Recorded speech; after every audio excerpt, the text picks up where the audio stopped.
ಪ್ರೀತಿಯಿಂದ ಮಂಕುತಿಮ್ಮನ ಕಗ್ಗವನ್ನ ಆಲಿಸುತ್ತಿರುವ ಎಲ್ಲ ಕೇಳುಗರಿಗೆ ನಮಸ್ಕಾರ. ಇಂದಿನ ಜ್ಞಾನವೇ ಬೆಳಕು ಸರಣಿ ಸಂಚಿಕೆ 167 ಕಗ್ಗ ವ್ಯಾಖ್ಯಾನದಲ್ಲಿ ನಾನು ನಿಮ್ಮೊಂದಿಗೆ ಕರುಣಾಕರ ಬಳಕೋರು. ಕಗ್ಗ ಗಾಯನಕ್ಕೆ ಧ್ವನಿಯಾಗಲಿದ್ದಾರೆ ವಿದ್ವಾನ್ ಸುರೇಶ್ ರಾವತ್ತೂರು. ಕೇಳುಗರೆ, ಇಂದಿನ ಕಗ್ಗ ಮಾಲಿಕೆಯಲ್ಲಿ ಮಾನ್ಯ ಡಿವಿಜಿಯವರ ಕಗ್ಗವನ್ನ ಕೇಳಿ ಬರೋಣ. ಒಂದು ಇಹುದು ಉಪಾಯವು ಓರ್ವೋರ್ವನ ಅರೆ ಕಣ್ಣುಗಳು ಒಂದೊಂದು ಸತ್ಯ ಅಂಶ ಕಿರಣಗಳ ಪಿಡಿದು ಒಂದು ಕೂಡಿದೊಡೆ ಅವರ್ಗಳ ಅರಿವ ಎಲ್ಲವನು ಆಗ ಮುಂದು ಸಾಗುವೆವು ಇನಿತು ಮಂಕುತಿಮ್ಮ. ಒಂದಿಹುದುಪಾಯವು ಓರ್ವೋರ್ವನರೆ ಕಣ್ಣುಗಳು ಒಂದೊಂದು ಸತ್ಯಾಂಶ ಕಿರಣಗಳ ಪಿಡಿದು ಒಂದು ಗೂಡಿದೊಡೆ ಅವರ್ಗಳರಿವನೆಲ್ಲವನಾಗ ಮುಂದು ಸಾಗುವೆ ವಿನಿತು ಮಂಕುತಿಮ್ಮ. ಮುಂದು ಸಾಗುವೆ ವಿನಿತು ಮಂಕುತಿಮ್ಮ. ಬಂಧುಗಳೇ, ಮಾನ್ಯ ಡಿವಿಜಿಯವರು ಈ ಕಗ್ಗದಲ್ಲಿ ಉಲ್ಲೇಖಿಸಿದಂತೆ ನಮಗೆಲ್ಲರಿಗೂ ಭಗವಂತನು ನೀಡಿರುವ ಕಣ್ಣಿನ ದೃಷ್ಟಿಯು ಕೇವಲ ಅರ್ಧದಷ್ಟೇ ಮಾತ್ರವೇ ಈ ಜಗತ್ತು ನಮಗೆ ಕಾಣ್ತದೆ. ಆದರೆ ಈ ಜಗತ್ತಿನ ಪ್ರಪಂಚದ ಬೆಳಕು ಮಂದವೆಂದು ನಾವೆಲ್ಲರೂ ಕೂಡ ಅಭಿಪ್ರಾಯ ಪಡುತ್ತೇವೆ.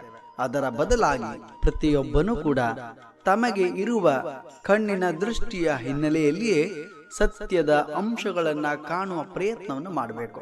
ಹೀಗೆ ಎಲ್ಲರೂ ಕೂಡ ಸರ್ವ ರೀತಿಯಲ್ಲಿ ಪ್ರಯತ್ನಿಸಿದರೆ ಇನ್ನೊಂದಿಷ್ಟು ಬದುಕಿನಲ್ಲಿ ನಾವೆಲ್ಲರೂ ಕೂಡ ಮುನ್ನಡೆಯಬಹುದು. ಬದುಕಿನಲ್ಲಿ ಪ್ರಯೋಗಶೀಲತೆಯನ್ನ ಅಳವಡಿಸಿಕೊಂಡರೆ ಎಲ್ಲವೂ ಕೂಡ ಸಾಧ್ಯವಿದೆ.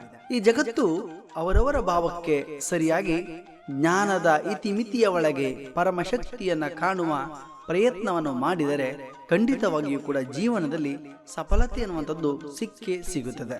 ಪ್ರತಿಯೊಬ್ಬನೂ ಕೂಡ ಅವನದ್ದೇ ಆದಂತ ಚಿಂತನೆಗಳನ್ನ ವಿಚಾರಗಳನ್ನ ಹೊಂದಿರುತ್ತಾನೆ. ಅವು ಎಲ್ಲವೂ ಕೂಡ ಸತ್ಯವೇ ಆಗಿರುತ್ತದೆ ಅವರವರ ನೇರವಾದ ದೃಷ್ಟಿಕೋನದ ನೆಲೆಯ ಒಳಗಡೆ. ದಿನನಿತ್ಯದ ಬದುಕಿನಲ್ಲಿ ನಾವು ಮಾತನಾಡುವಾಗ ನಮ್ಮ ಹಿರಿಯವರು ಬಳಸುವ ಗಾದೆ ಮಾತುಗಳನ್ನ ನಾವೆಲ್ಲರೂ ಕೂಡ ಕೇಳಿರ್ತೇವೆ.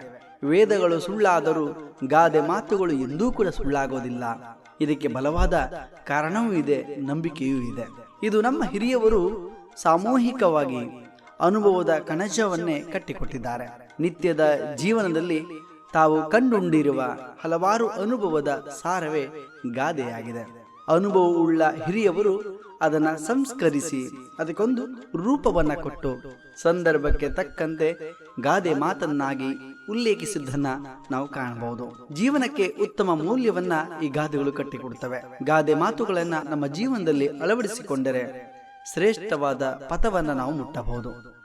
ಈ ಜಗತ್ತಿನಲ್ಲಿ 3 ದಿನದ ಬಾಳ್ವೆಯಲ್ಲಿ ದ್ವೇಷವನ್ನ ತೊರೆದು ಪ್ರೀತಿ ಮಮತೆ ವಾತ್ಸಲ್ಯದಿಂದ ಬಾಳಿದರೆ ಪರಮತತ್ವವನ್ನ ಪಡೆಯಬಹುದು.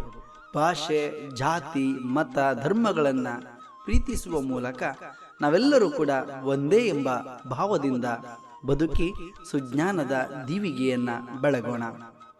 ಬಂಧುಗಳೇ, ನಿಮಗೆಲ್ಲರಿಗೂ ಕೂಡ ಮಂಕುತಿಮ್ಮನ ಕಗ್ಗದ ಜ್ಞಾನವೇ ಬೆಳಕು ಸರಣಿ ಕಾರ್ಯಕ್ರಮ ಇಷ್ಟ ಆಯಿತು ಅಂತಾದ್ರೆ ಈ ದಿನವೇ ಈ ಕ್ಷಣವೇ ನಮ್ಮ ಚಾನಲ್ ಅನ್ನ ಸಬ್ಸ್ಕ್ರೈಬ್ ಆಗಿ ಆ ಮೂಲಕ ನಮ್ಮನ್ನ ಪ್ರೋತ್ಸಾಹಿಸಿ. ನಾಳೆ ಇನ್ನೊಂದು ಕಗ್ಗದೊಂದಿಗೆ ನಾವು ಬರುತ್ತೇವೆ. ಅಲ್ಲಿಯವರೆಗೆ ನಮಸ್ಕಾರ, ಶುಭ ದಿನ.